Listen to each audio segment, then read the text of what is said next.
সফ মানে হলো কাতার। এই যে মুসল্লিরা যে দাঁড়িয়ে যায় এটাকে কাতার না, কাতার অথবা প্রাচীর, এরকম একটা অর্থ সফ। এই সূরাটার নামকরণ করা হয়েছে 4 নম্বর আয়াতকে সামনে রেখে। 4 নম্বর আয়াতের ভিতরে এই শব্দটা এসেছে, সেখান থেকে কান্নাহুম বুনিয়ানুম মারসুসের আগের শব্দ ইন্নাল্লাহা ইউহিব্বুল্লাযীনা ইউকাতিলুনা ফী সাবিলিহি সাফফান কান্নাহুম বুনিয়ানুম মারসুস। সূরাটি মদিনায় নাযিল হয়েছে। সেই সূরা আমি 10, 9 এবং 10, 11 এই 3টা আয়াত আমি তেলাওয়াত করেছি। 3টা আয়াতকে সামনে রেখে আমি কিছু কথা বলতে চাচ্ছি। আমার পূর্বে আমার নজরুল ইসলাম ভাই অনেক তেজোদ্দীপ্ত ক্ষুরধার বক্তব্য তিনি দিয়েছেন। আল্লাহ তুমি তার জেহেন জবানকে ইসলামের জন্য কবুল করে নাও। সম্মানিত ভাইয়েরা, আসুন আমরা সোজা আলোচনার দিকে চলে যাচ্ছি। আমি অত্যন্ত আনন্দিত যেই মাহফিলে হাজার হাজার মানুষের আজকের এই সমাগম হয়েছে। এলাকার মানুষ কোরআনকে দিল থেকে ভালোবাসে, বলি আলহামদুলিল্লাহ। তবে এটাও সত্য, এই দেশ কিন্তু কোরআনের দেশ। গোটা পৃথিবীতে 56টি মুসলিম দেশ আছে। এর মধ্যে জনসংখ্যার দিক থেকে দ্বিতীয় হলো কি? বাংলাদেশ। গোটা পৃথিবীতে 2টি সিটি হলো মসজিদের সিটি, মসজিদের নগরী। এর মধ্যে একটা হলো কোন সিটি? ঢাকা সিটি। ঢাকা হলো মসজিদের শহর। এরপর হলো তুরস্কের ইস্তাম্বুল, মসজিদের শহর, মসজিদের সিটি। আবার গোটা পৃথিবীতে সবচেয়ে সংখ্যার দিক থেকে হাফেজ যে দেশে বেশি, সে দেশের নাম কি? আরো জোরে, বাংলাদেশ। আল্লাহ নিজেও কিন্তু হাফেজ, আল্লাহ নিজেও হাফেজ। জনসংখ্যার দিক থেকে বাংলাদেশে হাফেজের সংখ্যা সবচেয়ে বেশি, যেটা আরবেও নাই। বলি আলহামদুলিল্লাহ, জোরে বলি আলহামদুলিল্লাহ। সম্মানিত ভাইরা, আমার দেশে হাফেজ শুধু সাধারণ হাফেজ না, গোটা পৃথিবীর হাফেজকে হারায়া দেওয়া হাফেজ। বলি আলহামদুলিল্লাহ।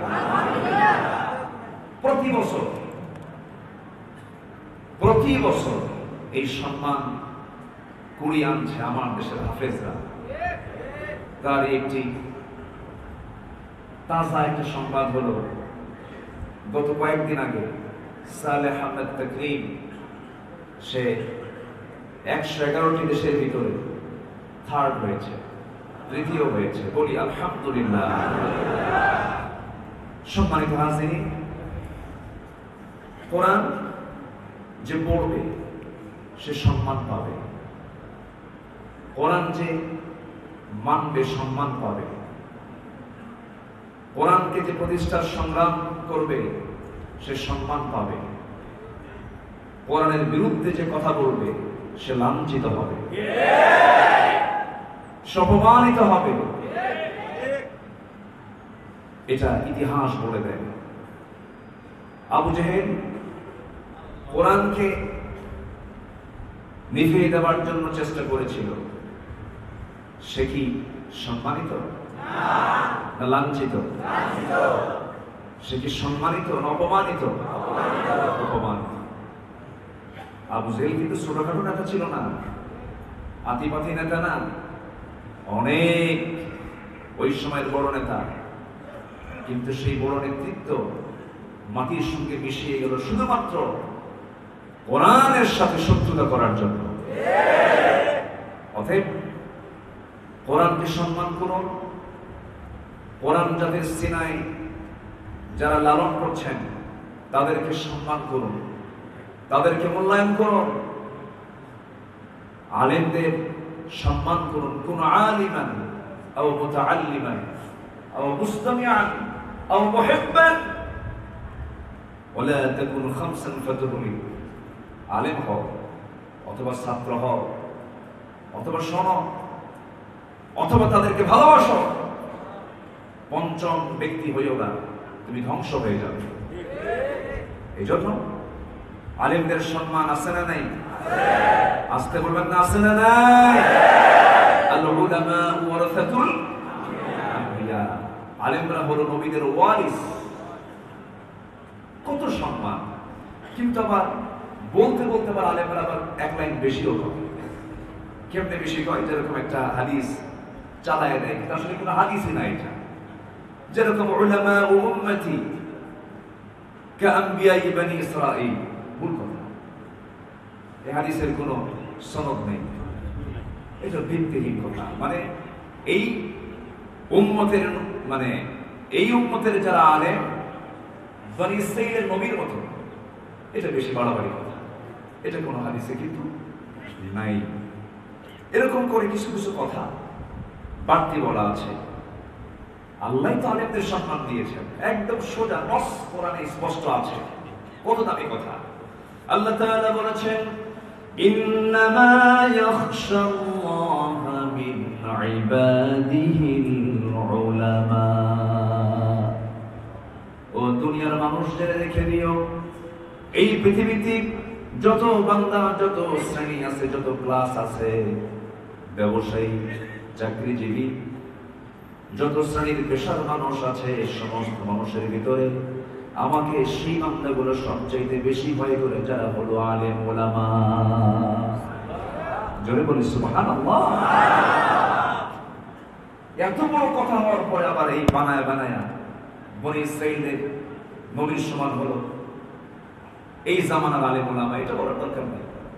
নবী তো নবী, নবীদের শান মান সবার চাইতে কম না বেশি? কম না বেশি?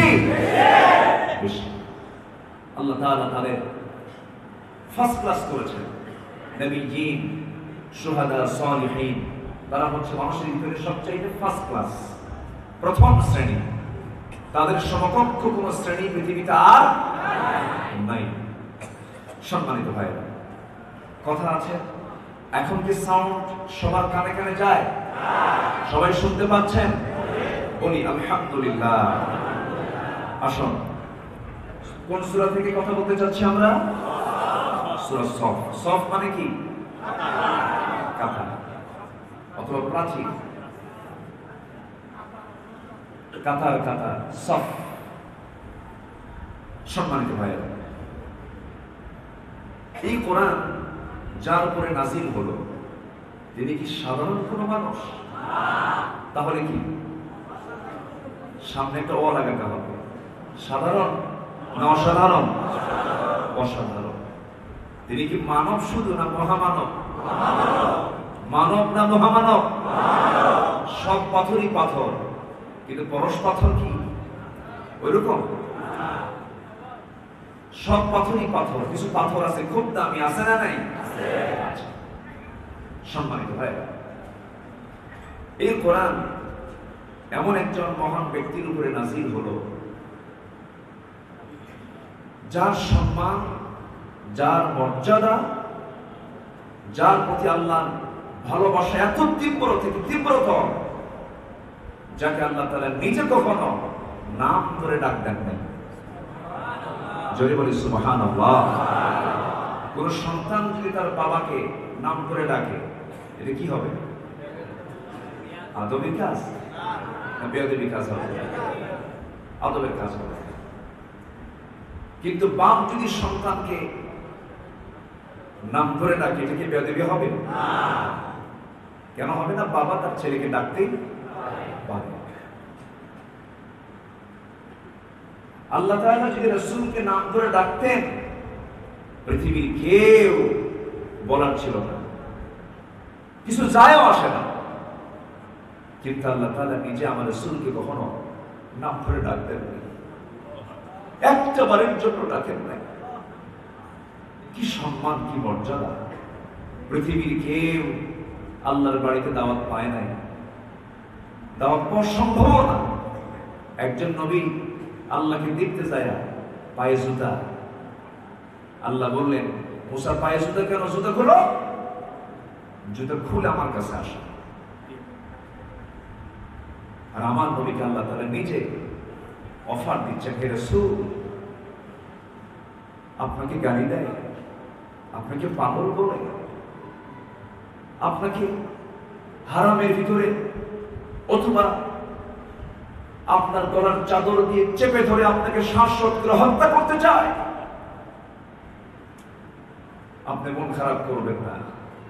আমি আপনাকে আমার আরশ আজিমের মেহমান বানায় নিলাম। জোরে বলি সুবহানাল্লাহ। আমার নবীজি যে স্পেশাল ফ্লাইটে চলেছেন, এমন ফ্লাইট পৃথিবীতে কেউ আবিষ্কার করতে পারবে? যার গতি ছিল হলো মনের গতি। যার গতি কি? মনের গতি। মনের গতির যে দ্রুত গতি পৃথিবীতে আর কিছু আছে? মন চলে গেছে মক্কা, গেছে কিন্তু, গেছে না? আল্লাহ তাআলা তার হাবিবকে মনের গতিতে, তার চেয়ে গতিতে, দ্রুত গতিতে এমন স্পেশাল ফ্লাইট দিয়েছেন, চলে গেছে আরশে আজিম। সুবহানাল্লাহ। জোরে বলি সুবহানাল্লাহ। কোন কবি তার কবিতা দিয়ে তার প্রশংসা করে শেষ করতে পারবে না। কোন সাহিত্যিক তার সাহিত্যের সৌন্দর্য দিয়ে রাসূলের সৌন্দর্য ফুটায় তুলতে পারবে না। এই সম্মান কে দিয়েছেন? আল্লাহ। তার উপরে এই কিতাবটা নাযিল হয়েছে দুই জায়গায়, একটা হচ্ছে মক্কা আর একটা কোথায়? মদিনায়। কিন্তু তাকে যে কিতাবটা দেওয়া হলো, কেন দেওয়া হলো, কি জন্য দেওয়া হলো, এটা হচ্ছে আমার মূল সাবজেক্ট। মূল বিষয়টা হলো রাসূল এই পৃথিবীতে এসেছেন কি দায়িত্ব নিয়ে। আল্লাহ তাআলা তাকে কি দায়িত্ব দিয়ে পৃথিবীতে পাঠিয়েছেন, দায়িত্বগুলো কি ছিল, কোরআন সব বলে দিয়েছে। জোরে বলে সুবহানাল্লাহ। কোরআনের আলোকে নবীর দায়িত্ব কি, আমি এই বিষয়ে আমি এই সূরা থেকে কথা বলছি। আল্লাহ তাআলা যেন আমাদেরকে ধৈর্য সহকারে শোনার তৌফিক দান করেন। আমিন। জোরে বলি আল্লাহুম্মা আমিন। আমি মাহফিল অঙ্গনে প্রায় 22-23 বছর, আজ পর্যন্ত কোন কথার ভিতরে আমি কখনো নিজের মস্তিষ্ক প্রসূত কোন কথা বলেছি ইচ্ছাকৃতভাবে, এটা আমার জীবনে আমি আনি নাই, চেষ্টা করেছি। এবং আমি চেষ্টা করি সর্বক্ষণ, দলিল হলো, শ্রেষ্ঠ দলিল হলো কোরআনের দলিল। যার কথার মধ্যে কোরআন নাই তার কথার 4 পয়সা দাম নাই। যে নেতা কোরআন ছাড়া কথা বলে সে নেতা অচল নেতা। যে নেতা বক্তব্য দেয় কোরআন ছাড়া সে হচ্ছে অসামাজিক নেতা। আমরা হককে চিনব, ব্যক্তিকে চিনব হক দিয়ে। আরফির রিজাল বিল হক, ব্যক্তিকে চিনবা তুমি হক দিয়া, হক দিয়া ব্যক্তিকে চিনব, কিন্তু ব্যক্তিকে দিয়ে হক চেনা যাবে না। অন্ধ কোন ব্যক্তির আনুগত্য করা যাবে না। আজকে সমাজে এরকম কিছু ব্যক্তি আছে যারা হক না খুঁজে ব্যক্তি খুঁজে, আছে না নাই? আমরা আগে ব্যক্তি খুঁজবো না হক খুঁজবো? এটা কি? আরো জোরে। এটার নামও কিন্তু একটা হক। এটার নাম কি? কোরআনের কিন্তু অনেকগুলো নাম আছে, শুনবেন? শুনবেন? সবই শুনবেন? আগ্রহ আছে? কোরআনে কারীমের অনেকগুলো নাম আছে, দেখি যদি সময় হয় এর মাঝে আমি একটু শোনানোর চেষ্টা করবো। জোরে বলি ইনশাআল্লাহ। কোরআনের নাম হলো রহমত। কোরআনের নাম কি? রহমত। আল্লাহ তাআলা বলেছেন, আও তাকুলু লাউ আন্না উনজিলা আলাইনাল কিতাবা লাকুন্না আহদা মিনহুম ফাকাদ জাআকুম বাইয়িনাতান মির রাব্বিকুম ওয়া হুদান ওয়া রাহমাহ وَنُنَزِّلُ مِنَ الْقُرْآنِ مَا هُوَ شِفَاءٌ وَرَحْمَةٌ জোরে বলুন আল্লাহু আকবার। কোরআনের একটা নাম হলো রাহমা, অর্থাৎ কোরআন থেকে যে বঞ্চিত সে রহমত থেকে বঞ্চিত। আরেকটা নাম হলো হিকমা, আরেকটা নাম কি হিকমা, আরেকটা নাম হলো হুদা, ফুরকান, মুবিন, করিম, কালাম। কোরআন নিয়ে কথা বললেই তো ঘন্টার পর ঘন্টা চলে যাবে। বুরহান, নূর, শিফা, তাই না? আচ্ছা, মাওয়াইজ, জিকির, আল কাইয়িম, কওলুল ফসল, না? আচ্ছা, সাবউল মাসানি, মুতাশাবাহ, তানজিল, রূহ, অনেকগুলো নাম আছে। ওয়াহি, মুবারাকা, আলী, হাকিম, মুহাইমিন, মুসাদ্দিক, হাবলিল্লাহ আই হাবলিল কুরআন, বাসাইর, বায়ান, ইলম, এরকম করে অনেকগুলো নাম কোরআনের আছে। সম্মানিত ভাইরা, সম্মানিত বন্ধুগণ, যে কোরআন সবকিছুর ফায়সালা দেয় সেই কোরআন আজকে সমাজে আছে না কাগজে আছে? বলেন, সমাজে আছে না কাগজে আছে? কোরআন কি শুধু কাগজে থাকার কিতাব? কোরআন শুধু কাগজে থাকার জন্য আসে নাই, শুধু সিনাই উঠানোর জন্য আসে নাই। কোরআনে যে সমস্ত ফৌজদারি দণ্ডবিধিগুলো আছে, কোরআনের যে বিধিবিধানগুলো আছে, আজকে যদি সমাজের প্রত্যেকটি সেক্টরে সেক্টরে যদি বাস্তবায়িত হতো, কোন জালিম টিকতে পারত না মুসলমান। আজকে কোরআনকে আমরা শুধু কাগজের পাতায় রেখে দিয়েছি। আমার রাসূল কি কোরআন শুধু তেলাওয়াত করেছেন? না, কোরআন শুধু তেলাওয়াতের জন্য আসে নাই। রাসূলকে আল্লাহ তাআলা কেন পাঠালেন? কোরআনের আলোকে রাসূলকে এই পৃথিবীতে পাঠানোর 9টি কারণ। আল্লাহ তাআলা রাসূলকে পৃথিবীতে পাঠিয়েছেন যে দায়িত্ব দিয়ে, 9টা দায়িত্ব দিয়ে আল্লাহ তাআলা রাসূলকে পৃথিবীতে পাঠিয়েছেন। এর মধ্যে 1 নম্বর দায়িত্ব সূরা সফের মধ্যে আল্লাহ তাআলা তা স্পষ্ট করেছেন।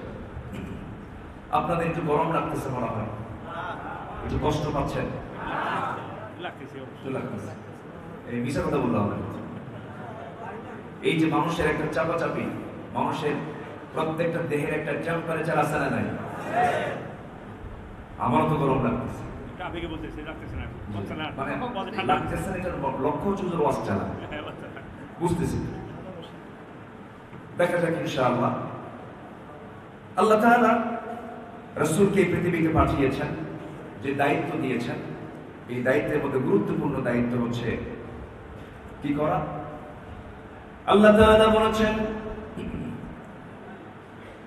হুয়াল্লাযী আরসালা রাসূলাহু বিল হুদা ওয়া দীনিল হক লিইয়ুযহিরাহু আলাদ-দীনি কুল্লিহি ওয়া কাফা বিল্লাহি শাহীদা ওয়ালাউ কারিহাল মুশরিকুন।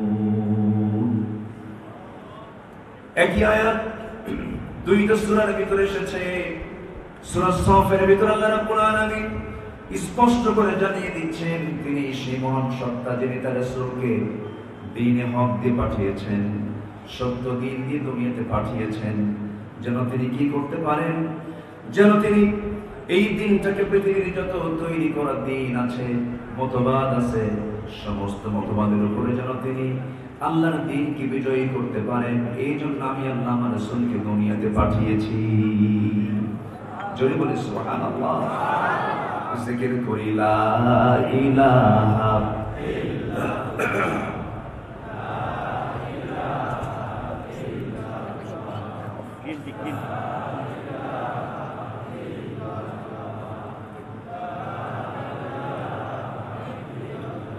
আরো জোরে লা ইলাহা, আরো জোরে লা ইলাহা।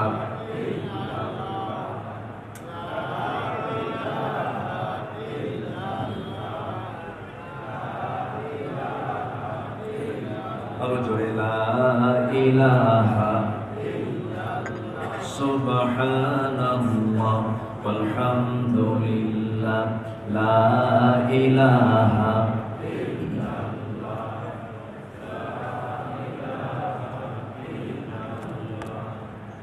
লা ইলাহা ইল্লাল্লাহ মুহাম্মাদুর রাসূলুল্লাহ সাল্লাল্লাহু আলাইহি ওয়াসাল্লাম। সম্মানিত ভাইয়েরা, তাহলে দিন হলো দু প্রকার। একটা হচ্ছে কার দিন, জায়গা হচ্ছে না। আচ্ছা, জায়গা হবে কেমনে? জায়গাতে ঠিক লিমিট, উপরে দোতলা তিনতলা আছে না, প্রজেক্টর আছে, দেখতে পাবেন, কিন্তু সরাসরি না। সাউন্ড বক্স আছে, শুনতেও পাবেন। যদি পিছন থেকে শুনতে পান থাকেন, সমস্যা নেই, কিন্তু উপরে পর্যাপ্ত জায়গা আমাকে বলা হলো আছে। জি, সম্মানিত হাজিরিন, পৃথিবীতে দিন হলো দুটা। একটা হচ্ছে, এক নাম্বার কার দিন? আসতে বলবেন না, কার দিন? সেই দিনের নাম কি? আরো জোরে। আর দুনিয়ার যে দিন আছে সেই দিনগুলো কার? আল্লাহ, মানুষের। কার বলেন? মানুষের। তাহলে দিন দুইটা, একটা হচ্ছে আল্লাহর দিন, আর এটা কার দিন? আমরা কার দিন মানি? আরো জোরে, আরো জোরে। মসজিদে যদি ইমাম সাহেব সূরা ফাতিহা দিয়ে নামাজ না শুরু করে, যদি ইখলাস দিয়ে শুরু করে, মানবেন? মানবেন? সূরা তো দুইটাই, কিন্তু মানবেন না কেন?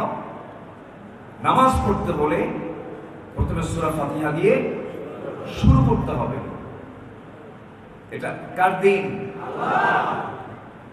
ইমাম সাহেব যদি ফজরের 2 রাকাত নামাজকে সওয়াব বেশি পাওয়ার নিয়তে যদি 3 রাকাত করেন, মানবো? মানবো? কেন মানবো না? হুকুমটা কার? আসতে বলো, হুকুমটা কার? ইমাম সাহেব যদি 2 রাকাত নামাজকে 3 রাকাত করেন, যেমন আমরা মানবো না। ইমাম সাহেব যদি সূরা ফাতিহা দিয়ে শুরু না করে যদি ইখলাস দিয়ে শুরু করেন, মানবো না। ঠিক তেমনি নামাজ থেকে বের হয়ে সমাজেও যদি কেউ যাকাতকে না মেনে সুদকে মানতে চায়, তাও মানা যাবে না মুসলমান। উচিত কথাই বন্ধ বেজা। গরম ভাতে বিলাই বেজা। দেখেন, ওয়াজ কি শুধু আমি পারি? উনি আমারে শেখায় দিলেন। বেলকুচির মাটিতে কোনো সুদখোর নাই। সুদখোর আছে? সুদ খাওয়ার দোয়া কর। দোয়া আছে? সুদ খাওয়া যাবে? সুদ এটা হলো শয়তান থেকে আসা আইন। সুদের অর্থনীতি হলো শয়তানের অর্থনীতি। পুঁজিবাদ, সমাজতন্ত্র, এগুলো সব হলো শয়তানি ফর্মুলা। আর যাকাত হলো কার ফর্মুলা? আসতে বলবেন না, কার ফর্মুলা? আমরা যাকাত মানবো না সুদ মানবো? সুদ বন্ধ হবে কেমনে বলেন? দরবার খুললে, মাদ্রাসা বাড়ালে, মসজিদ বাড়ালে। সম্মানিত ভাই, কেন? মসজিদ বানালে সুদ বন্ধ হবে না, শুধু মাদ্রাসা বানালে সুদ বন্ধ হবে। এর মানে আবার মসজিদ বানাবেন না তা না, আবার উল্টা বুঝবেন না। কিন্তু শুধু মসজিদ বানালে, মাদ্রাসা বানালে সমাজ থেকে সুদ কিয়ামতেও বন্ধ হবে না। সুদকে বন্ধ করার জন্য দুনিয়ার সমস্ত সুদের বিপরীত কি বলে যাকাতের বিপরীত সমস্ত নোংরা অর্থনীতিকে সবগুলো সমাজ থেকে উৎখাত করে যাকাত চালু করতে হবে মুসলমান। এটা কি এমনি এমনি আসবে? ঘাম আছে না নাই? পরিশ্রম আছে না নাই? রক্ত, জান, মাল সবাই রাজি আছেন? এত সস্তা? এখানেই তো কথা।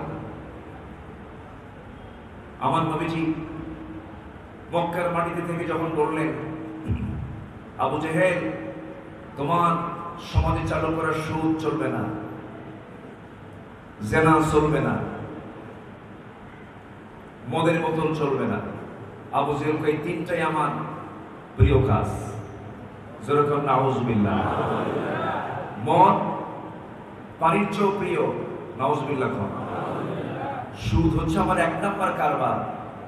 কে কয়? বলেন কে কয়? জেনা আমার নেশা। যেরকম নাউজুবিল্লাহ। এরকম লোক তো বাংলার জমিনে নাই এখন। তাহলে এগুলো কাজ কি আল্লাহর প্রকৃত বান্দার কাজ না আবু জেহেলের কাজ? কাদের কাজ? আবু জেহেলের কাজ। আমার নবীজি যখন এই সমস্ত অসামাজিক কাজের বিরুদ্ধে যখন সোচ্চার হয়ে দাঁড়িয়ে গেলেন, আবু জেহেল সঙ্গে সঙ্গে বলল, মুহাম্মদ শোনো, এগুলো বন্ধ করা যাবে না। এগুলোর বিরুদ্ধে তুমি যদি অবস্থান গ্রহণ করো, আমি তোমাকে ছাড়বো না, তোমাকে পাকড়াও করে ফেলবো। আল্লাহ তাআলা রাসূলকে সুন্দর করে জানিয়ে দিলেন, হে রাসূল, আমি এই দুনিয়াতে আপনাকে পাঠিয়েছি কিন্তু দ্বীনকে বিজয়ী করার জন্য। দ্বীনকে বিজয়ী করতে হবে। এই দ্বীনকে বিজয়ী করতে গিয়া একতাবদ্ধ হতে হবে। আল্লাহ রাব্বুল আলামিন এই সূরার শুরুতে জানিয়ে দিচ্ছেন, ইন্নাল্লাহা ইউহিব্বুল্লাযীনা ইউকাতিলুন ফি সাবিলিহি মারসুস। আল্লাহ তাআলা ওই সমস্ত বান্দাকে সবচেয়ে বেশি ভালোবাসেন যারা আল্লাহর পথে সংগ্রাম করে, সীসা ঢালা প্রাচীরের মতো ঐক্যের বন্ধন তৈরি করে, বাতিলের মোকাবেলায় যারা দাঁড়িয়ে যায়, আল্লাহ তাদেরকে দারুণ মহব্বত করেন।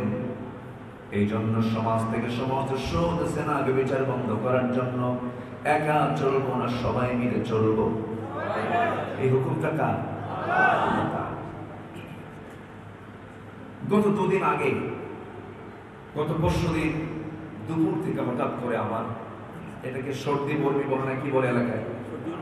সর্দি গরমি, যেটা ঠান্ডা লাগা, একটু বুকে কফ জমে আছে।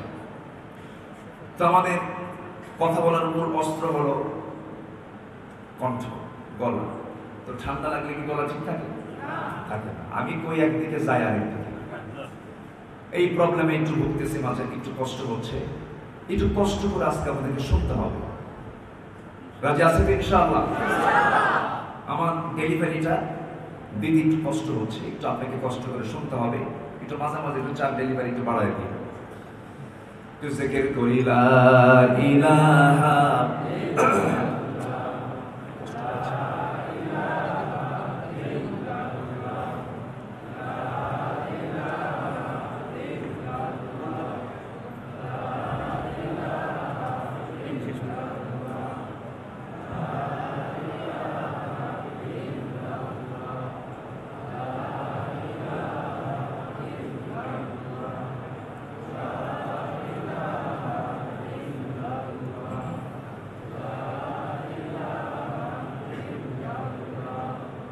لا إله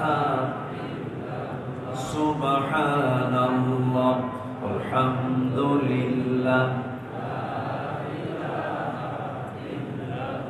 أرجو لا إله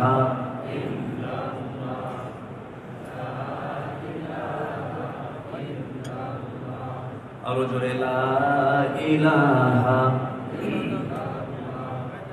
سبحان الله والحمد لله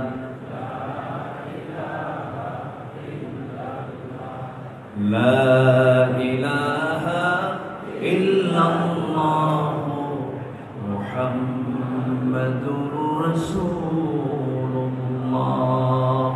সাল্লাল্লাহু আলাইহি ওয়াসাল্লাম। সম্মানিত ভাইরা, তাহলে রাসূলের দায়িত্ব আল্লাহ তাআলা কোরআনের আলোকে 9টা দিয়েছেন। এর মধ্যে এক নাম্বার হলো সকল দিনকে পরাজিত করে কার দিনকে বিজয়ী করা? কার দিনকে বিজয়ী করা? এটা কি এমনি এমনি হবে? ঘাম ঝরানো দরকার আছে, রক্ত দেওয়া, জীবন দেওয়া, দেশ ছাড়া, গালিগালাজ শোনা, হামলা, মামলা, কারাবরণ, জেল জুলুম, নির্যাতন, নিপীড়ন, যার জীবনে এগুলো আসে না তার ঈমান আনা ভালো করে হয় নাই, ঠিক কিনা? এটাই বাস্তবতা। জান্নাতের পথ কুসুমাস্তীর্ণ নয়, জান্নাতের রাস্তা ফুল দিয়ে সাজানো নয়। জান্নাত যেতে হলে বাধা, কাটা, বিপত্তি, জুলুম, নির্যাতন, এই সমস্ত পথ পাড়ি দিয়ে আমাকে জান্নাতের দরজায় বসতে হবে। ইউসুফ আলাইহিস সালাম তিনি জেল খেটেছেন, তার অপরাধে না বিনা কারণে? বিনা কারণে। আমার নবীজি মসজিদ হারামের ভিতরে ঢুকেছেন, এমন সময় অথবা শাইবা, মুগীরা, আবু জাহেল সবগুলো সামনে দাঁড়ানো। রাসূলকে দেখা মাত্রই বলতেছে, এই লোকটার জন্য আজকে আমাদের ভাই ভাই গন্ডগোল। নাউজুবিল্লাহ বলবেন না? আমাদের গোত্রে গোত্রে গন্ডগোল, সমাজের মধ্যে বিশৃঙ্খলা সৃষ্টি। এই সমস্ত কথাগুলো বলে সবাইকে উত্তপ্ত করে ফেলে, উত্তেজিত করে এক পর্যায়ে উৎপা করলো কি, আমার নবীজির দিকে তেড়ে আসলো মারার জন্য। আমার নবীজির গলায় ছিল চাদর, চাদরটা দিয়ে নবীজির গলায় ফাঁস দিয়েছে। আমার নবীজি অসহায় মতো সামনে দাঁড়ায় আছে। সিরাত গ্রন্থে এসেছে সঙ্গে সঙ্গে আমার নবীজির সবচেয়ে কাছের প্রতিবেশী সাইয়েদনা আবু বকর সিদ্দিক রাদিয়াল্লাহু তাআলা তিনি দৌড় মেরে চলে আসেন। দৌড় মেরে চলে এসে উতবার হাতে সজোরে একটা আঘাত করলেন। উতবা পড়ে গেল। রাসূলকে সেই জায়গা থেকে আস্তে করে নিরাপদে ফিরে আনলেন। আমার নবীজিকে নিরাপত্তা দিয়া সমস্ত আঘাতগুলো বরণ করার জন্য, গ্রহণ করার জন্য আবু বকর সামনে দাঁড়ায় গেলেন। সমস্ত রাত তারা চারলা আবু বকরের উপরে মারতে মারতে এত রক্তাক্ত করে ফেললো যে রক্তের তীব্রতা নাক তারা দেখা যাচ্ছিল না, নাকটা যেন তার মুখ থেকে সরে গেছে। সিরাত ইবনে হিশাম গ্রন্থে এসেছে, উতবা করলো কি, খড়ম জুতা দিয়া, কাঠের জুতা দিয়া আবু বকর সিদ্দিক রাদিয়াল্লাহু তাআলা নাকের উপরে এমন জোরাঘাত করলো, নাকটা চাপচা হয়ে গেল, ফিনকি দিয়ে রক্ত পড়া শুরু হলো। উতবা, শাইবা, মুগীরা, আবু জাহেল সবাই মনে মনে চিন্তা করলো কুহাফারের ছেলে আবু বকর বুঝি মারা গেছে। এই দৃশ্য দেখে তারা চলে গেল। কয়েক ঘন্টা পর সেন্স তার ফিরে এলো। চতুর্দিকে তাকায় দেখেন কেউ নাই। নবীজির জন্য তিনি পেরেশান হয়ে গেলেন। বাড়ির দিকে রওনা করলেন। তাকে খাবার লাগায় দেয়, ফলমূল লাগায় দেয়, কোনো খাবার তিনি গ্রহণ করেন না, তিনি পানি পর্যন্ত মুখে নিচ্ছেন না। তিনি বারবার বলছেন, তোমরা আমাকে রাসূলকে না দেখানো পর্যন্ত আমার মুখে বিন্দু পরিমাণ কোনো খাবার যাবে না। আমার নবীজির হালতটা কি, আমার নবীজির অবস্থা আমাকে আগে তোমরা জানাও। সবাই মিলে বলল, রাসূল তো অক্ষতই আছেন, তুমি তাকে নিয়ে কোনো টেনশন করো না। সঙ্গে সঙ্গে তিনি বলে ফেললেন, না না, তোমাদের কথা আমি বিশ্বাস করবো না, আমাকে তোমরা সরাসরি নবীর সামনে নিয়ে যাও, নবীর সামনে নিয়ে যাও।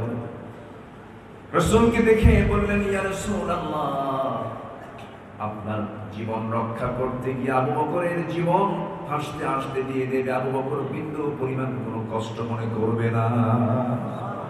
জোরে বলি সুবহানাল্লাহ। অথবা রাসূলকে গালিগালাজ করেছে সেই দিন, রাসূলকে নিয়ে ব্যঙ্গোক্তি করেছে। আমার নবীজি এই কথাগুলো শুনলেন, কোনো জবাব দেননি, কিন্তু নবীর পক্ষে জবাব দিয়েছেন কে? আসতে বলবেন না কে? নবীর দাওয়াতের মেজাজটা কি? নবী দাওয়াত দিয়েছেন, কাফের মুশরিকরা রাসূলকে গালি দিয়েছে। উতবা রাসূলকে নিয়ে যখন বাসে কথা বলল, আল্লাহ তাআলা ওহী নাযিল করলেন। আল্লাহ তাআলা উল্টো ওহী নাযিল করে জানিয়ে দিলেন, উতুল্লিম বা'দা যালিকা জানিন, যে লোকটা হে রাসূল আপনাকে গালি দিয়েছে ও জারজ সন্তান। আল্লাহু আকবার বলেন, আরো জোরে আল্লাহু আকবার। আবু জেহেল শুনল, শাইবা মুগীরা শুনল, উতবাও শুনল। উতবা শুনেই মনে মনে চিন্তা করলো, মুহাম্মদ যা বলে মিছা কথা বলে না, আমি কি আসলে জারজ? ওর মনে মনে একটা কিউরিওসিটি জাগলো। সে চলে গেল তার মার কাছে। মার কাছে কি বললো, মা আজকে আমার কাছে একটা নতুন ইতিহাস এসেছে, যে ইতিহাস আমি তোমার সামনে কোনোদিন বলিনি, তুমি আমাকে বলনি, কিন্তু আমার বিশ্বাস এই ইতিহাসটা যেখান থেকে এসেছে এটা কখনো মিথ্যা হতে পারে না। সন্তানকে মা বলতেছে, মা বাবা অথবা কি ইতিহাস তুমি শুনতে চাও? বলতেছে, মা আমার জন্মটা কি ঠিক আছে? রাসূলকে গালি দাও? আজকের সমাজে যারা রাসূলকে নিয়ে বাজে কথা বলে, সেই নবীর উত্তরসূরি আলেমদেরকে নিয়ে যারা বাজে কথা বলে, ওদের ইতিহাস ঘাটলেও জন্মসূত্র ঠিক খুঁজে পাওয়া যাবে না মুসলমান।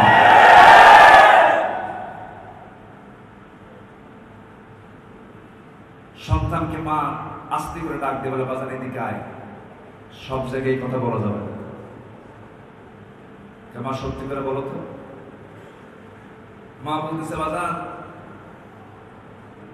তুই যখন পৃথিবীতে আসিস নাই তোর বাবা ছাড়া আরেকজনের সাথে কোন এক রাখাল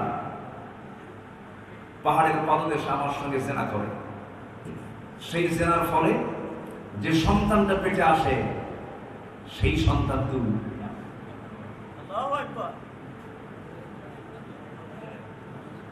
উতবার মনটা মরে গেল, উতবার মনটা মরা মরা হয়ে গেল। তাই তো মুহাম্মদ তো মিছা কথা কয় না। মুহাম্মদ কথা কয় না, আল্লাহ আল্লাহ বলে। আমার নবী কি নিজের কথা বলেছেন? তাকে বলে দিয়েছেন কে? আসতে বলবেন না কে? আমরা রাসূলকে মানি আবেগ দিয়ে না দলিল দিয়ে? বলেন বলেন বলেন বলেন। আমরা রাসূলকে মানি আবেগ দিয়ে না দলিল দিয়ে? আব্দুহু ওয়া রাসূলুহু। আপনি এমনি একজন কি পীর বানায় দিবেন যে পীরের মুখে দাড়ি নাই? আপনি এমন একজন ব্যক্তিকে আপনার পীর বানাবেন যার ভিতরে কোনো পর্দা নাই? আপনি এমন পীরকে গ্রহণ করবেন যে দরবারে সেজদা চলে? জুতা পেটা করা দরকার মুসলমান। আমার আনুগত্যের জায়গা হলো দুইটা। একজনকে আতিউল্লাহ ওয়া আতিউর রাসূল। মূল আনুগত্য দুই জায়গায়। এক নাম্বার কে? আল্লাহ। নাম্বার দুই মুহাম্মদ সাল্লাল্লাহু আলাইহি ওয়াসাল্লাম। সম্মানিত ভাইয়েরা, ইসলাম জেনে শুনে ইসলামকে মানতে হবে। জেনে খুশি হবেন রাশিয়ায় মুসলমানের হার বাড়তেছে, আমেরিকাতে মুসলমানের হার বাড়তেছে। আগামী 50 বছর পর গোটা পৃথিবীর ম্যাক্সিমাম জনগোষ্ঠী হবে মুসলমান। বলি আলহামদুলিল্লাহ। জি, আমি লাইন আসতেছি। সম্মানিত ভাইরা, আতিউল্লাহ ওয়া আতিউর রাসূল ওয়া উলিল আমরি মিনকুম, কিন্তু মূল আনুগত্য দুজন। তোমাদের মধ্যে যারা আমির, তোমাদের মধ্যে যারা নেতা, কোন নেতা?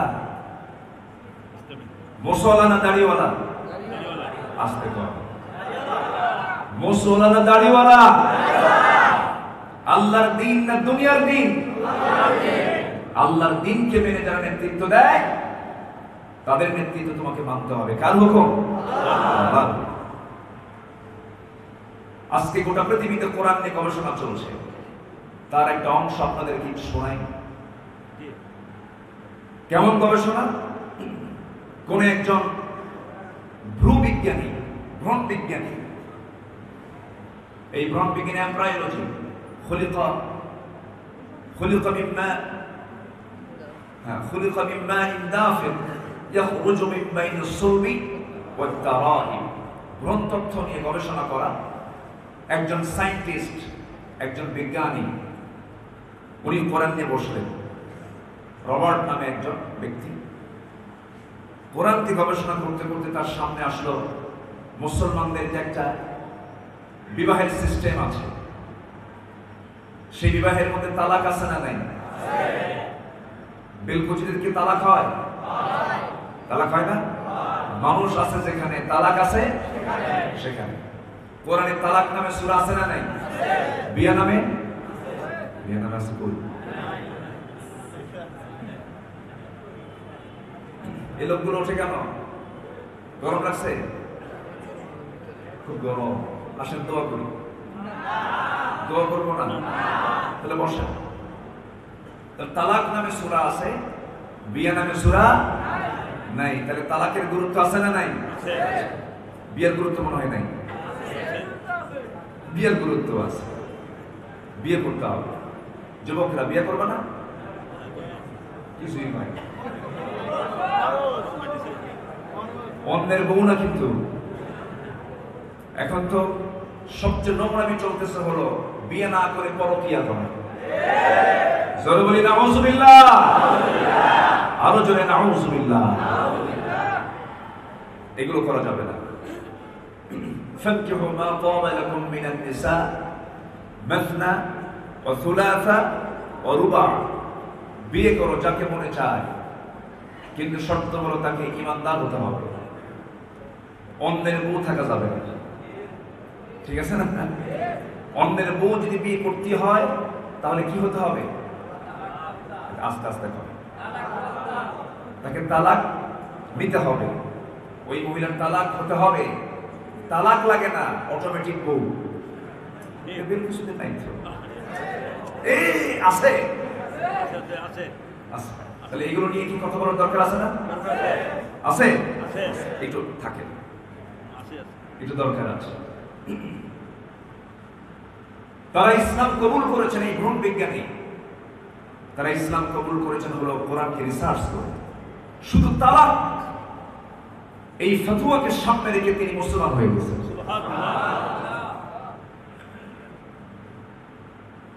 সম্মানিত ভাইরা, কোন নোংরা অর্ধলগ্ন নারীর দিকে তাকালে আপনার মধ্যে উন্মাদনা আসতে পারে, কিন্তু আপনি সেখানে কোনো বেনিফিট পাবেন না। আর পর্দাশীলা নারীর দিকে আপনি তাকাবেন, আপনার চক্ষুটা শীতল হয়ে যাবে। যার হায়া যত কম, তার পর্দা তত কম। আল্লাহ তুমি এলাকার মা বোনদেরকে হায়া বাড়ায়া দাও, পর্দা করার তৌফিক দিয়ে দাও, শরীরটাকে ঢাকার তৌফিক দাও। কোন এক বাবাকে তার মেয়ে প্রশ্ন করছে, বাবা বাইরে যাব, কতটুকু অংশ খুলে আমি বাইরে যেতে পারবো বাবা? মেয়ে প্রশ্ন করতেছে। বাবা বলতেছে, মা তুমি যতটুকু অংশ জাহান্নামের আগুন দিয়ে তুমি পোড়াতে পারবা, তুমি ততটুকু অংশ তুমি খুলে বের হও। জাহান্নামের আগুন সহ্য করার ক্ষমতা কি আমাদের আছে? আসতে বলবেন না, আছে। আজকে মেয়েরা হরদম চলাফেরা করছে, আমার মেয়ে আপনার মেয়ে, আমার স্ত্রী আপনার স্ত্রী, আমার মা আপনার মা, কিন্তু শাস্তি পেতে হবে স্বামীকে, শাস্তি পেতে হবে বাবাকে, শাস্তি পেতে হবে ভাইকে, শাস্তি পেতে হবে বড় ছেলেকে। তাহলে দোষ করলো মহিলা আর শাস্তি পেল কে? পুরুষ। কয়জন? বলেন কয়জন?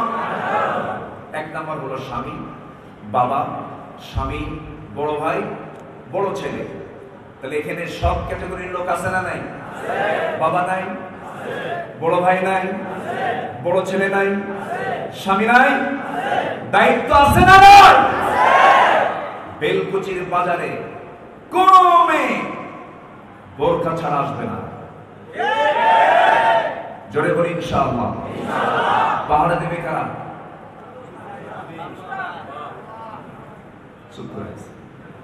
আর কিছু বলে পাহারা দেব কারা? আমরা। জোরে বলি ইনশাআল্লাহ। আর জোরে বলি ইনশাআল্লাহ। কষ্ট নিচ্ছেন নাকি আপনারা? ওই ভ্রূণ বিজ্ঞানী তিনি চিন্তা করতে করতে ভাবলেন যে ইসলামে এই বিবাহ সিস্টেমে আবার তালাক আছে, এই তালাকের সিস্টেমটা কি?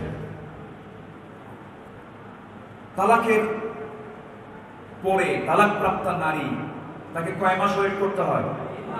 3 মাস। এলাকায় মনে হয় ওয়েট করতে হয় না নাকি? জোরে কম। কয় মাস? ওয়াল মুতাল্লাকাতু ইয়াতারাব্বাসনা বিআনফুসিহিন্না সালাসাতা কুরু।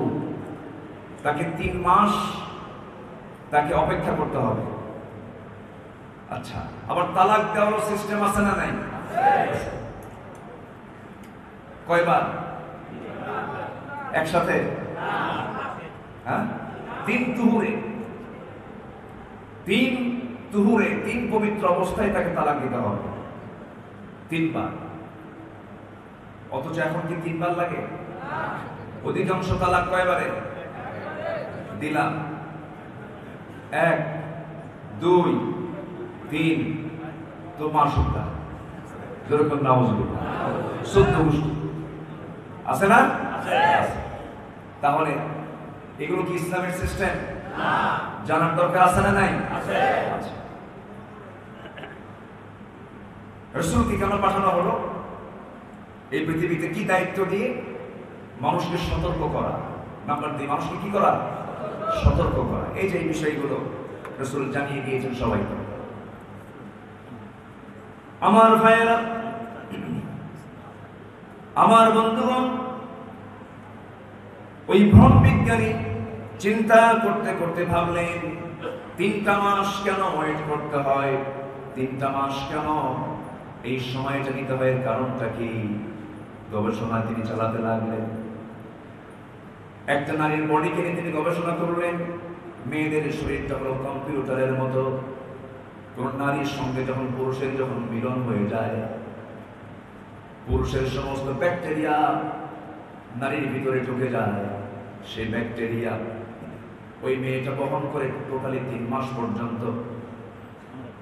3 মাস পর্যন্ত এটা বহন করে।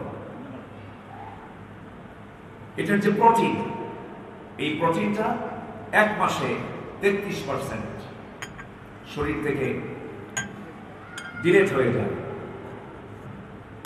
দ্বিতীয় মাসে 33% ডিলেট হয়ে যায়। তৃতীয় মাসে 33% ডিলেট হয়ে যায়। 3 মাসে যখন স্বামীর আসা ব্যাকটেরিয়া তার শরীরে ঢোকার পর এটাকে ক্লিয়ার করতে লেগে যায় কয় মাস? 3 মাস। যদি এই 3 মাসের ভিতরে যদি সে আবার অন্যত্র তার যদি বিয়ে হয়ে যায়, ব্যাকটেরিয়া 2টা পুরুষের স্পার্ম 60 থেকে 61% মিল থাকে না। সেখানে নতুন রোগের সৃষ্টি হয়। নতুন করে সেখান থেকে ভাইরাস উৎপন্ন হয়। বিভিন্ন রোগ সমাজে ছড়িয়ে পড়বে। ইসলাম কত সুন্দর, কত সায়েন্টিফিক।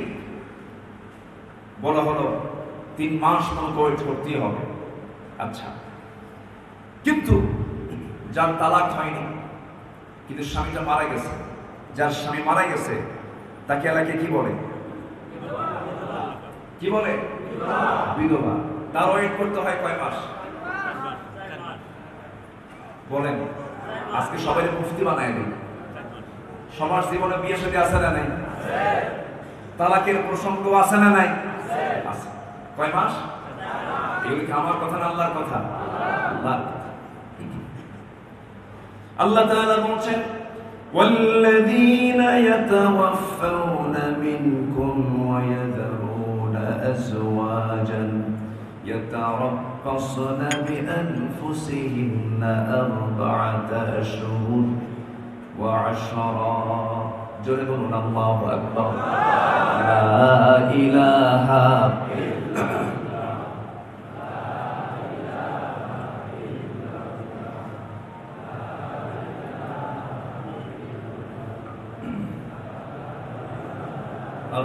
لا إله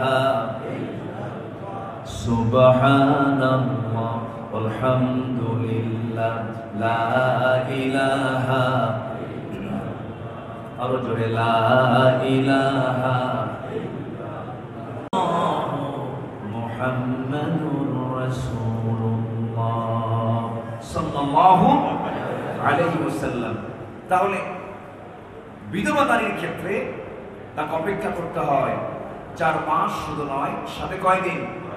10 দিন। কার কথা? আল্লাহর কথা। তাহলে তালাকপ্রাপ্ত নারীর জন্য অপেক্ষা করতে হয় 3 মাস, আর বিধবা নারীর জন্য অপেক্ষা করতে হয় 4 মাস আর 10 দিন। কেন? তার কি ব্যাকটেরিয়া এইভাবে ডিলেট হয় না, বিলুপ্ত হয় না? হ্যাঁ, বিলুপ্ত হয়, কিন্তু যার স্বামী মারা যায়, স্বামীর প্রতি তার আবেগ মহব্বত তখন কমে না বাড়ে? আসতে কমে না বাড়ে? এই আবেগ মহব্বত ভালোবাসা বেশি থাকার কারণে এই ব্যাকটেরিয়া যেতে সময় লাগে আরো 1 মাস 10 দিন। জোরে বলি সুবহানাল্লাহ। সেই ভ্রম বিজ্ঞানী ইহুদি সেই 2টা আয়াতকে রিসার্চ করে বের করলো এবং প্রমাণ করলো পৃথিবীতে একমাত্র যে মুসলমান, যে মুসলিমান নারী ইসলামের প্র্যাকটিস করে, তারাই হচ্ছে পৃথিবীর সবচেয়ে পবিত্র পরিচ্ছন্ন নারী। তাছাড়া পৃথিবীর কোন ধর্মের নারীরা এরকম পরিচ্ছন্ন এবং পবিত্র নারী হতে পারে না। শেষ পর্যন্ত ওই ভ্রণ বিজ্ঞানী তার নিজের স্ত্রীকে ল্যাবরেটরিতে নিয়ে আসলো। নিয়ে এসে তার স্ত্রীর পরীক্ষা করা হলো। স্ত্রীর পরীক্ষা করার পর দেখা গেল তার স্ত্রীর ভিতরে 3 জন পুরুষের প্রোটিন, 3 জন পুরুষের ডিএনএ ধরা পড়ছে। তখন সে বলল, আমার স্ত্রী তো আমার সঙ্গে প্রতারণা করেছে। চোখের পানি ফেলতে ফেলতে বলছে, ও আল্লাহ, তোমাকে খুঁজে পেয়েছি তোমার কালামের ভিতরে। জোরে বলে সুবহানাল্লাহ।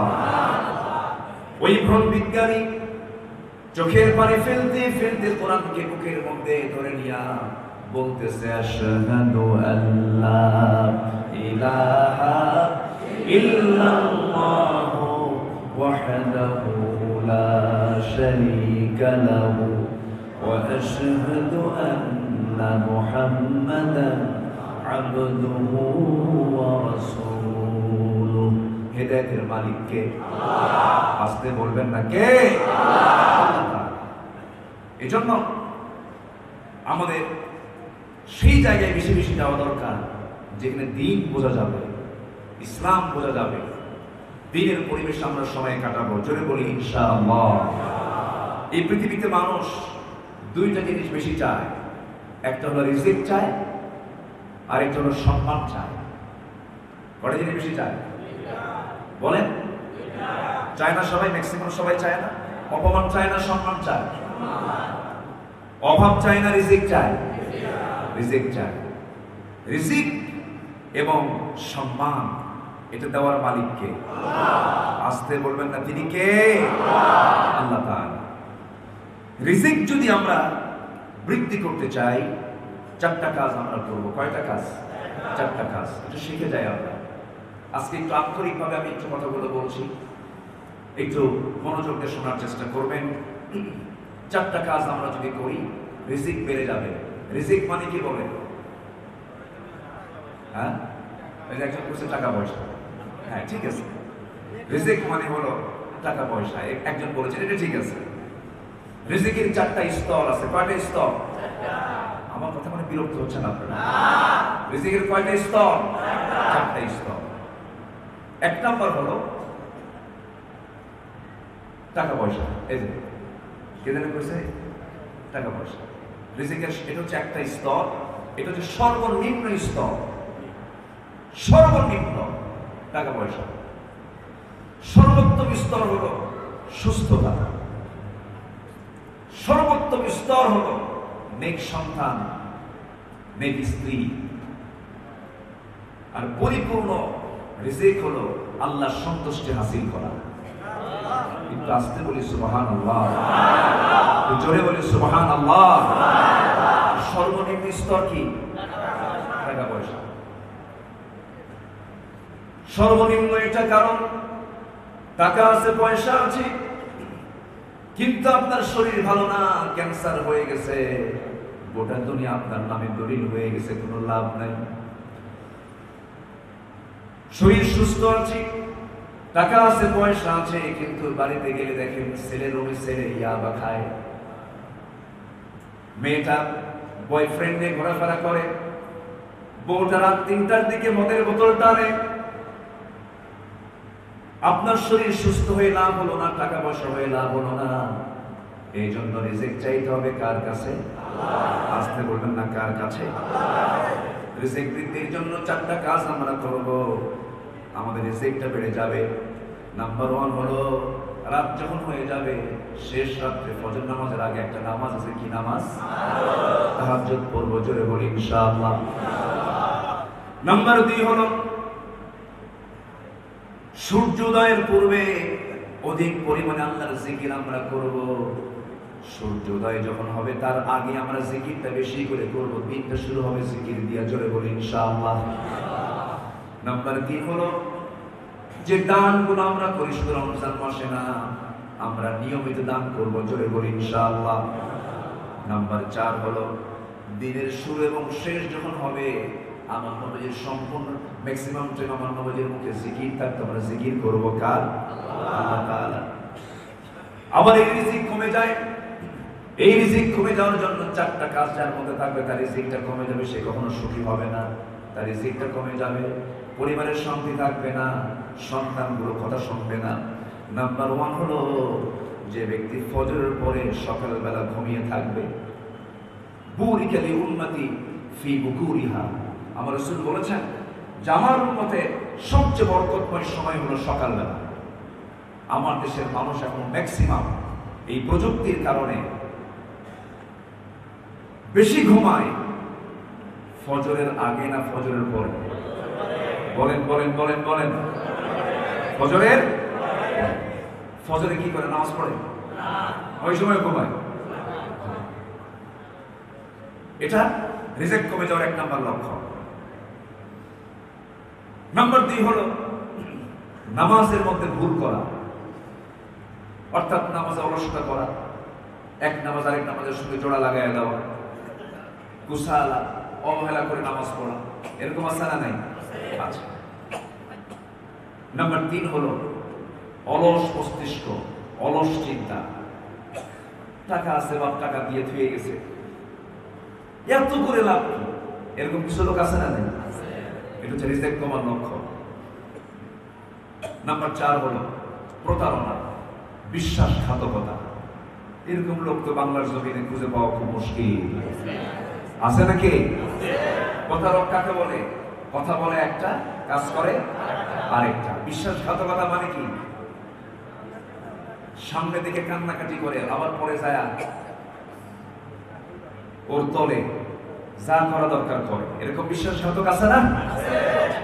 এই হচ্ছে রিজিক কমার লক্ষ্য। সম্মান যদি কেউ নিজের জীবন থেকে কেড়ে নিতে চায়, সেজন্য 4টা কাজ করে, তার সম্মান থাকবে না, অপমানিত হবে।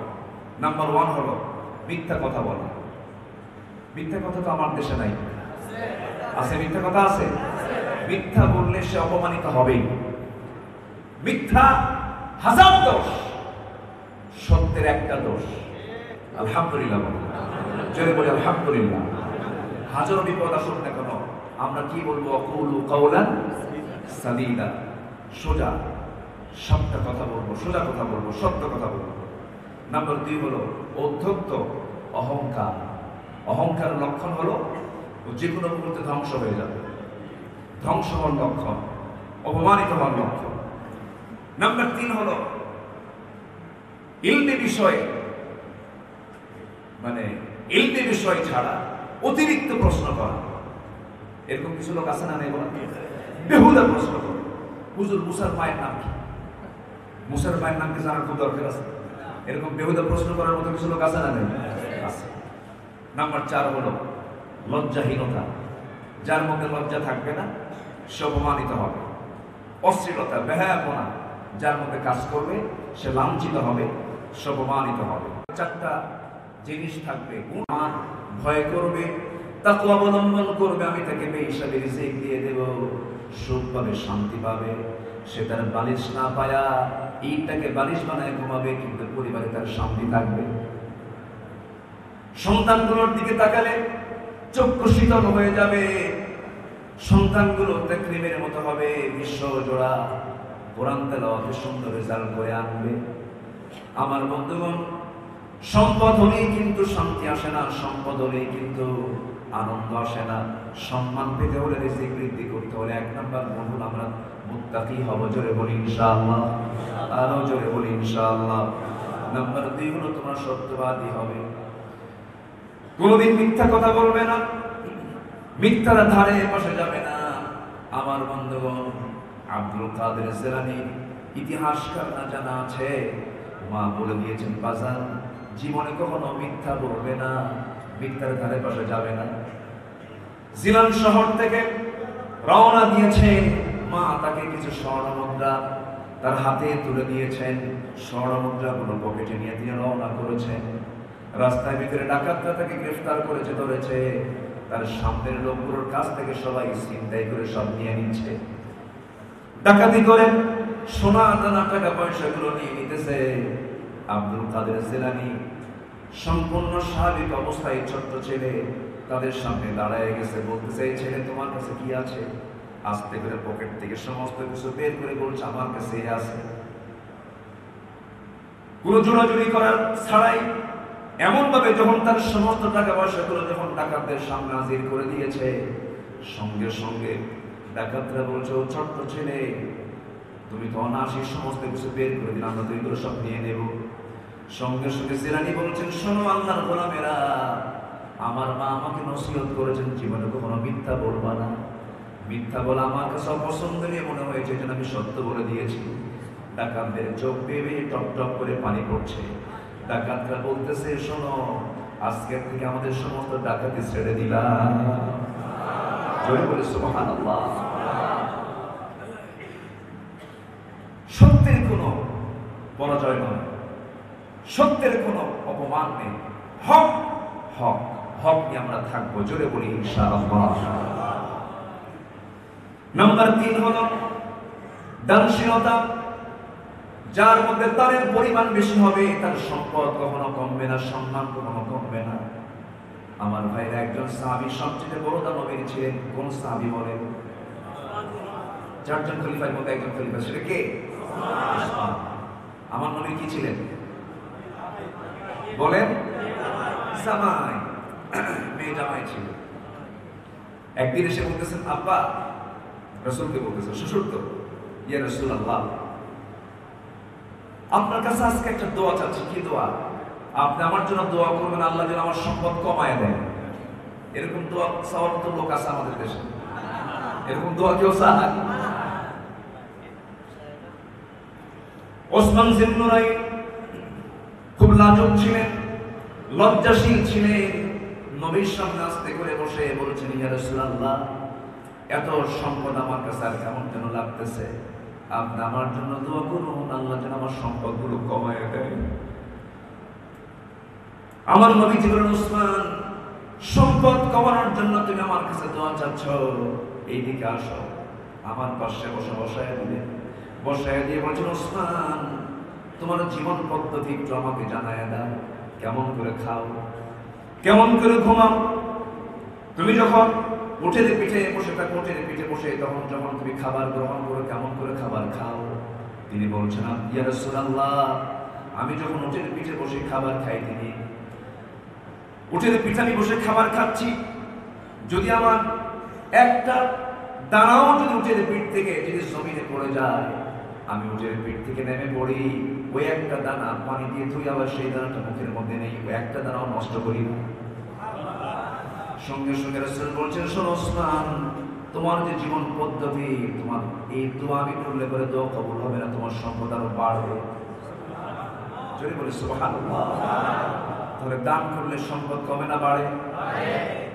বড়ই গাছের ডাল কাটলে সম্পদ কম, বড়ইয়ের ফলন কমে না বাড়ে? যাকাত দিলে সম্পদ কমে না বাড়ে? বাড়ে। দেখে মনে হয় সুদে টাকা বাড়ে না,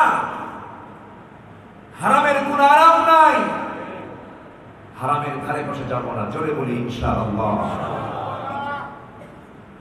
নাম্বার 4 হলো আত্মসম্মান রক্ষা করা। নিজের সম্মান আছে না নাই? দেখবেন কিছু কিছু লোক যে কিছু কিছু ব্যক্তির কাছে ধর্ণা দেয়, ভাই তুমি ছাড়া আমার কোনো উপায় নেই, আছে না? আপনার কি ব্যক্তিত্ব নাই? আমার দেশে ম্যাক্সিমাম ইমামদেরকে আজকে কর্মচারীর মতো মনে করা হয়। আসতে বলবেন না? ম্যাক্সিমাম ইমামদেরকে আজকে কর্মচারী মনে করা হয়। আবার আমাদেরও দোষ আছে। রিজিকের ফয়সালা কার? রিজিকের ফয়সালা কে করেন? আল্লাহ। আমার যদি ইমামতি চলে যায়, কি করে চলবো আমি? সম্মানিত ভাইয়েরা, এই জাতীয় চিন্তা যার মধ্যে লালন হয়, তার ঈমান কি সহি ঈমান হতে পারে? আসতে বলবেন না পারে? আপনার মালিক মালিকের জায়গায়, শ্রমিক শ্রমিকের জায়গায়, শ্রমিকের দাম মালিককে দিয়ে, মালিকের দাম শ্রমিককে দিয়ে। সবার জায়গায় সবার সম্মান আছে না নাই? কখনো নিজের শখসিয়তকে, নিজের ব্যক্তিত্বকে, নিজের পার্সোনালিটিকে কখনো জলাঞ্জলি দেওয়া যাবে? বুক দেব, পিঠ দেব না, জীবন দেব, সম্মান নষ্ট করব না। ঠিক না? সম্মান নষ্ট করব। এই 4টা কাজ যদি কোনো বান্দার মধ্যে থাকে, সেই বান্দা কখনো রিজিকের ঘাটতিতে পড়বে না, সম্মান হানি হবে না, তার ইজ্জত বাড়ায় দিবেন কে? আল্লাহ তাআলা। সম্মানিত ভাইয়া, রাসূলের দায়িত্ব আল্লাহ তাআলা কোরআনের আলোকে 9টা দায়িত্ব আল্লাহ তাআলা তাকে দান করেছেন। কয়টা বলেন তো? 2টা বলেছি। 1 নাম্বার হলো এই জমিনে কার দিন কায়েম করা, নাম্বার 2 হলো মানুষকে সতর্ক করা। আরো আছে কয়টা? শুনবেন? আজকে শুনবেন? গরম যে, আমার কষ্ট হচ্ছে, তাও কোনো আপত্তি নাই? জোরে বলি ইনশাআল্লাহ। একটু জিকির করেন, একটু জিকির করি লা ইলাহা ইল্লাল্লাহ, আর জোরে লা ইলাহা সুবহানাল্লাহ আলহামদুলিল্লাহ, আর জোরে লা ইলাহা সুবহানাল্লাহ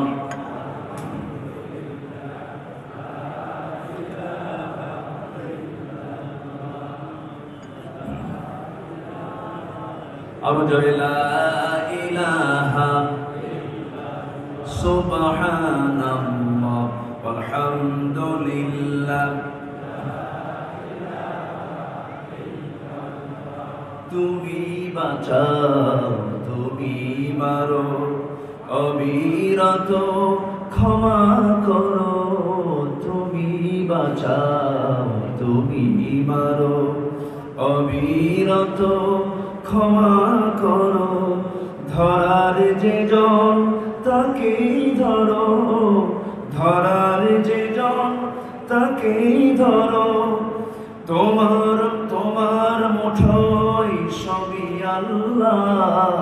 সুবহানাল্লাহ আলহামদুলিল্লাহ লা ইলাহা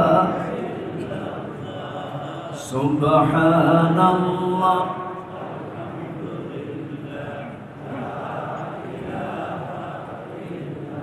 তোমারি জিখে পড়ে অবাধ্য হই কেমন করে, তোমারি জিখে পড়ে অবাধ্য হই কেমন করে। খুঁজে না পাই কোনো ভাষা, খুঁজে না পাই কোনো ভাষা, শুকর গুজার করার আল্লাহ। সুবহানাল্লাহ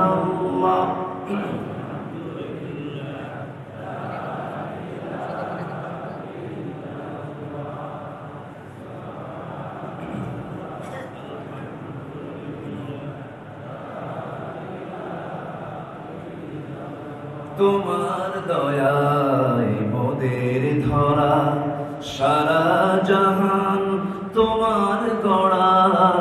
তোমার দয়ায় মোদের ধরা, সারা জাহান তোমার গড়া। তোমার পথে আমার জীবন, তোমার পথে আমার জীবন, কবুল করো ওগো আল্লাহ। সুবহানাল্লাহ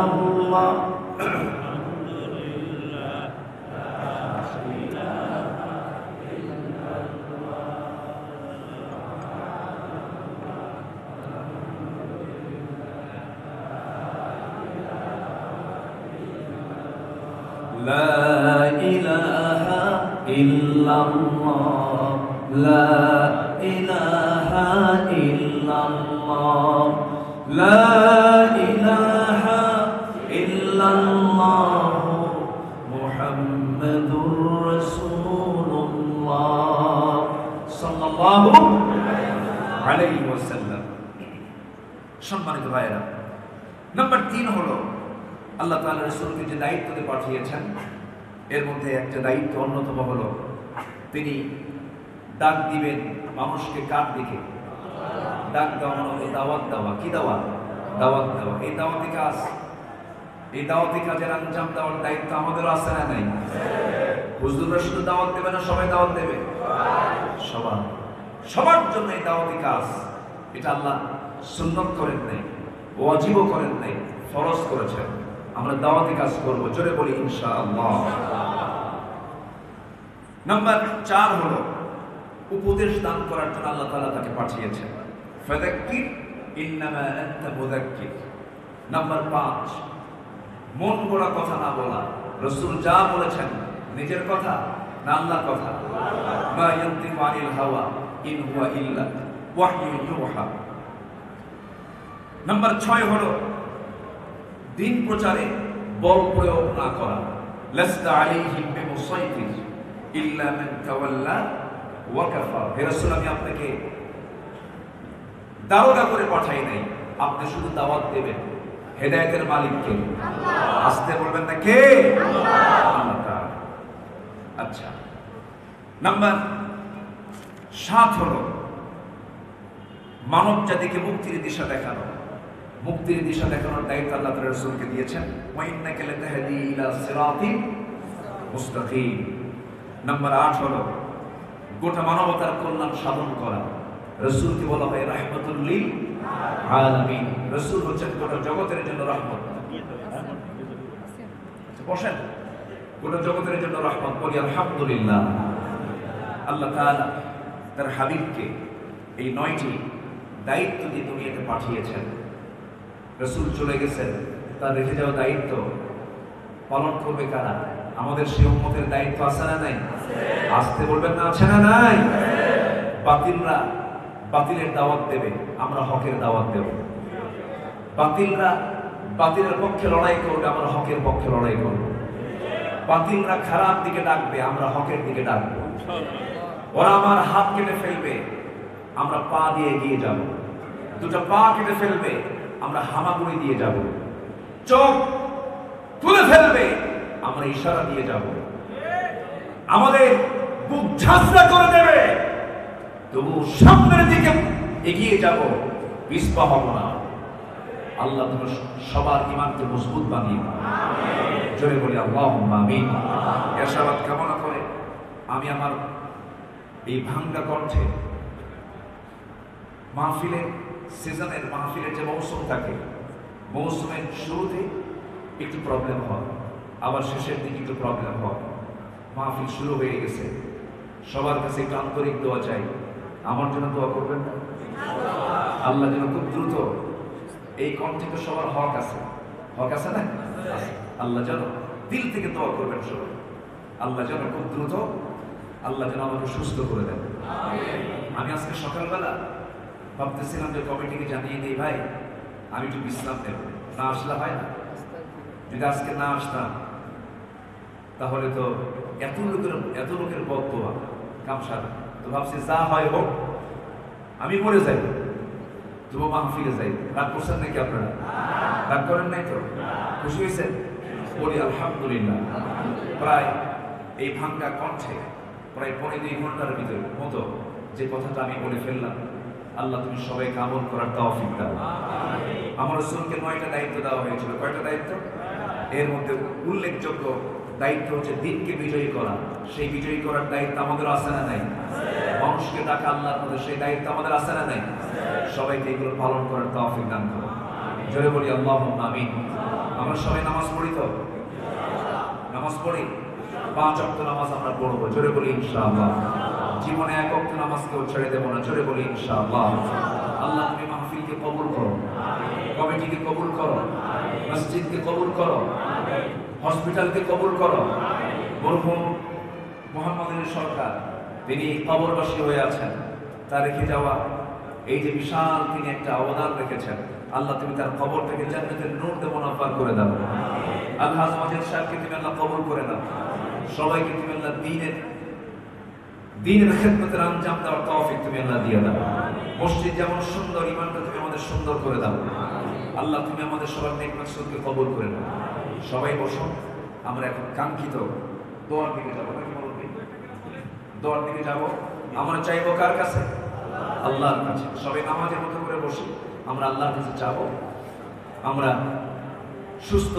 সুস্থভাবে ঠান্ডা মাথা আমরা এখান থেকে বিদায় নেব দোয়ার পর। জি, আসসালামু আলাইকুম ওয়া রাহমাতুল্লাহ। আমরা জবাব দিই, আসসালামু আলাইকুম ওয়া রাহমাতুল্লাহ। আমরা আপনাদের জন্য দোয়া করতে পারি ইনশাআল্লাহ। আল্লাহ নবী সাল্লাল্লাহু আলাইহি ওয়াসাল্লাম যে দোয়া শিখিয়েছেন ওই দোয়াটা আমরা করি। আমিন বলবেন। আসআলুল্লাহুল আযীম, আমিন বলেন। আসআলুল্লাহুল আযীম রব্বাল আরশিল আযীম আই ইয়াশফিয়াকা। বাস আমরা দোয়া করলাম, আল্লাহ প্রত্যেককে দ্রুত সুস্থতা নসিব করুন, আমিন। সম্মানীয় হাজির, আপনারা অনেক গরমের মধ্যে দীর্ঘ সময় ঘামাত্ম শরীরে আপনারা অবস্থান করেছেন। আল্লাহ তাআলা এই ঘামের পরিবর্তে আল্লাহ তাআলা আপনাদেরকে উত্তম